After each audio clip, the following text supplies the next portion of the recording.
Salam olahraga. Hai sobat podcast, senang banget nih Sportlink Podcast kembali hadir kali ini bersama saya Suara Madina. Seperti biasa kita akan ngobrol-ngobrol terkait dengan perkembangan cabang olahraga dan juga seperti apa sih dukungan dari pihak-pihak terkait untuk bisa memberikan pembinaan dan juga tentunya berkolaborasi agar olahraga di tanah air ini semakin lebih baik. Nah kali ini Dina sudah bersama dengan Sekum dari KONI Sulawesi Tengah, yaitu Bapak Andi Nur Lama Karate. Halo Pak, Halo, salam assalamualaikum. olahraga. Salam olahraga.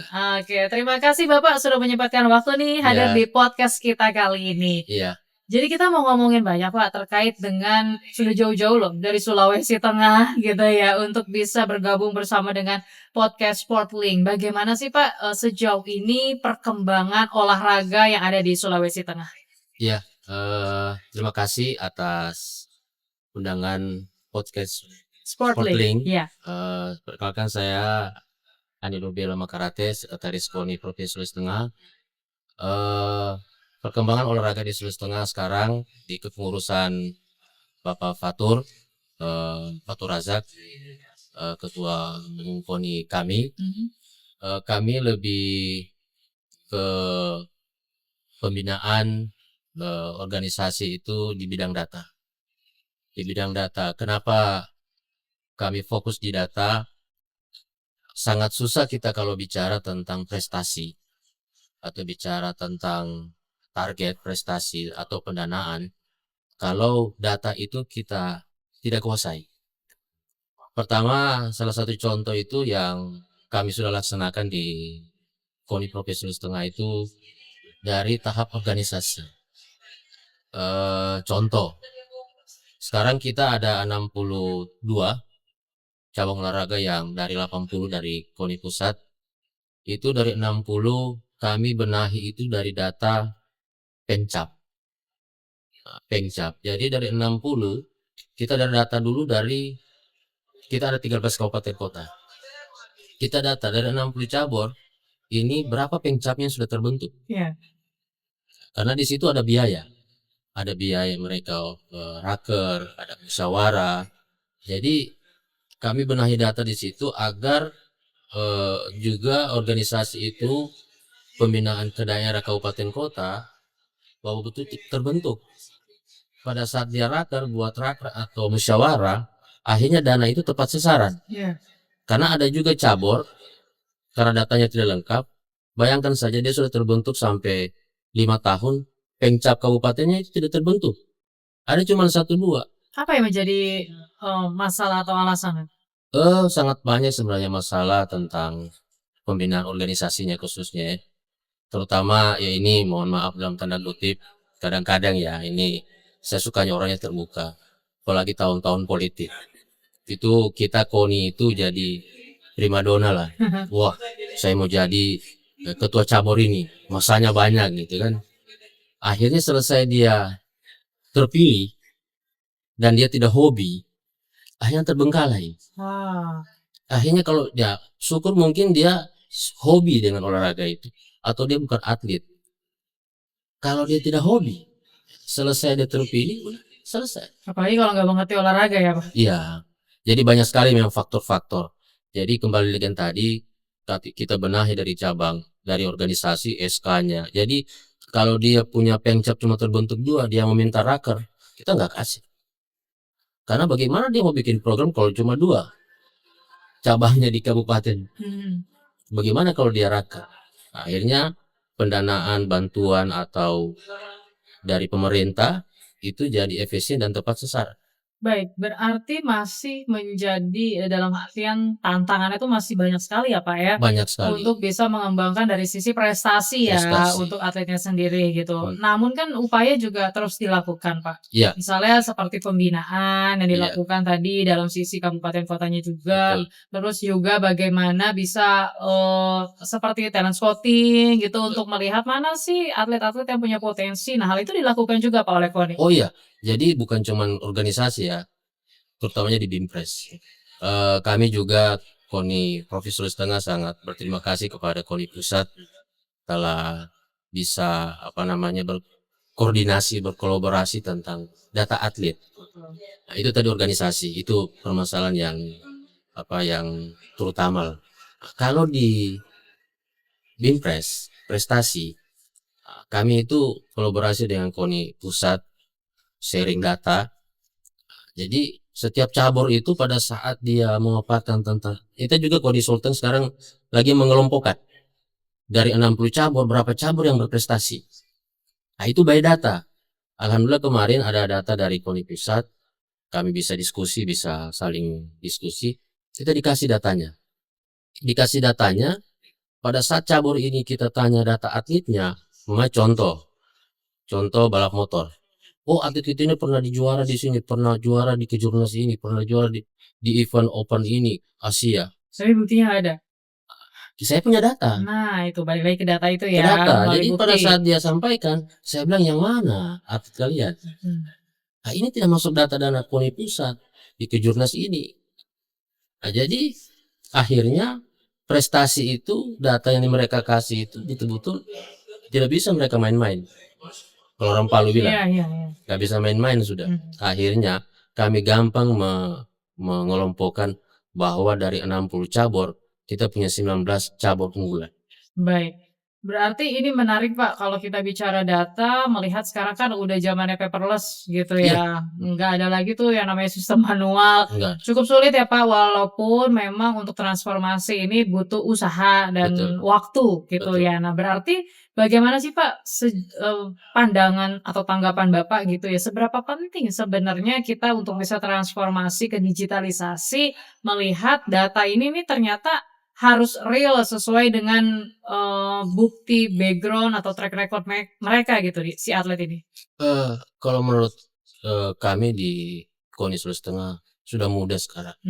Sudah mudah. Sekarang sudah kita sama-sama tahu bahwa antara KONI sama Dispora itu masing-masing sudah punya tugas. Bahwa kita di KONI itu tinggal pembinaan. Kalau pembibitan itu di Dispora. Iya. Ada pengelola siswa. Nah, dari data situ kami ambil, ya itulah gunanya data digitalisasi. Jadi semua terukur dari Dispora, dari Pekan Olahraga Daerah, Porkap. Dari data situ kita ambil, kita masukkan ke KONI, kita bina. Jadi kita tinggal membina. Dan kami juga alhamdulillah ini dengan bantuan Bapak Gubernur Sulawesi Tengah, kami juga sudah memprogramkan tentang Bapak Angkat. Kebetulan alhamdulillah daerah kami itu daerah pertumbuhan ekonomi investasi ketiga di Indonesia. Jadi kami bekerja sama dengan ada beberapa perusahaan menjadi Bapak Angkat. Tapi pengelolaan dananya bukan ke kita lagi. Kami serahkan atlet itu ke perusahaan tentang dia punya kesejahteraan lah. Jadi titip di sana, anggap itu karyawan baru kalian lah. Mereka yang bina, mereka itu akhirnya ya sekarang kan olahraga sudah industri, bisa branding. Betul. Seperti itu. Jadi sampai di situ kita pikirkan. Akhirnya kita tidak membebani lagi pemerintah daerah.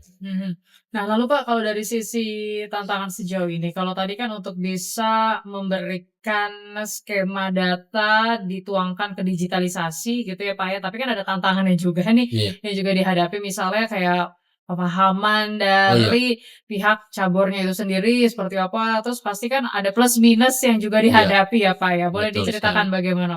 Wah, saya itu kalau rapat dengan cabur Mbak, mau menerangkan tentang buat Iya. suatu RAB saja. RAB mereka punya RAB untuk pengusulan dari hasil rapat kerja mereka disinkronkan dengan data digitalisasi. Waduh Mbak, itu zoomnya sampai 5 kali sampai Berjam-jam gitu rapatnya. ya. Jadi sampai 5 kali pertemuan. Jadi saya kadang-kadang sudah dengan ketum, mohon maaf, jangan bosan-bosan. Ya ini kita memperbaiki data karena semua bicara data. Kita susah bicara anggaran, kita susah bicara prestasi kalau data tidak akurat. Betul. Akhirnya semua terbuka, masyarakat publik juga bisa lihat bahwa atlet kami di cabur ini itu betul-betul sudah terukur. Karena ada juga di daerah begini Mbak, sepupu, keluarga, di cabur itu kadang-kadang ada yang berprestasi. Itu susah juga, Mbak. Jadi kalau terbuka, Susah ngelawannya ya, Pak. susah. Iya, Nah iya, gitu. iya. Jadi semua mau bisa lihat terbuka, tidak ada lagi kalau orang sana bilang tidak ada sudah sampai subuh. Heeh. Bahasa kali itu sepupu. Oke, berarti cara untuk bisa terus memberikan kolaborasi, kerjasama Iya, yang baik gitu ya Pak, mungkin dari sisi komunikasinya misalnya komunikasi. itu juga harus bagus. Nah, apa upaya yang Betul. dilakukan Pak dari KONI sendiri Pak? eh ya semua komunikasi, Mbak. Mhm. Ya pertemuan, ya itulah ada salah satu kendala itu yang seperti saya sampaikan pertama tadi. Bayangkan saja kalau kita rapat yang hadir cuman bimpresnya, yang hadir cuma wakil ketua. Mhm. Kita mau bicara data, bicara tentang keseriusan data atau bicara kalau yang hadir cuman itu, karena ya itu pada saat mau pesta politik, waduh, ya macam-macam lah orang yang masuk ketua. Kalau kita juga kan tidak mau isi intervensi. Iya. Akhirnya pada saat bicara data, bicara tentang koordinasi, waduh, udah susah. Oke. Berarti apa yang masih, menjadi fokus saat ini Pak dari KONI, terus juga target untuk ke depannya apa sih yang mau dibuat dalam artian gebrakan yang baru agar mereka juga bisa melek gitu Pak dengan dunia digital yang sudah semakin canggih sejauh ini? Iya, sekarang ini kita ada sudah beberapa buat apa namanya workshop workshop tentang data digitalisasi. Kebetulan kita di 2026 ini ada Pekan Olahraga Provinsi di Kabupaten Morowali. Insya Allah di situ ada kita membuat sistem program untuk pendataan. Jadi alhamdulillah mungkin programnya sudah progres. Yang kedua kita bikin workshop untuk pelatihan tentang pembuatan RAB-nya, pelatihan tentang mempelajari sistemnya, mengupload programnya. Karena sekarang ini saya lihat, Mbak, kita sudah seperti jadi kalau di PMD itu sudah jadi EPD. Jadi dinas sudah jadi pengusulan itu sebelum tahun berikutnya masuk, kita sudah masuk data. Jadi kalau data cepat, pengusulan cepat, alhamdulillah semua bisa selesai. Baik, terakhir Pak, harapan dari KONI, Sulawesi Tengah gitu ya, bagaimana ini harus adanya kesadaran dari masyarakat atau dalam artian juga atletnya sendiri, pelatihnya sendiri, mereka harus membangun bagaimana kekompakan itu harus ada gitu ya Pak ya. Betul. Karena balik lagi demi membangun, prestasi khususnya di Sulawesi Tengah Pak. Iya, sekarang kita itu selalu ketum saya sampaikan, ayo olahraga sekarang ini sudah industri.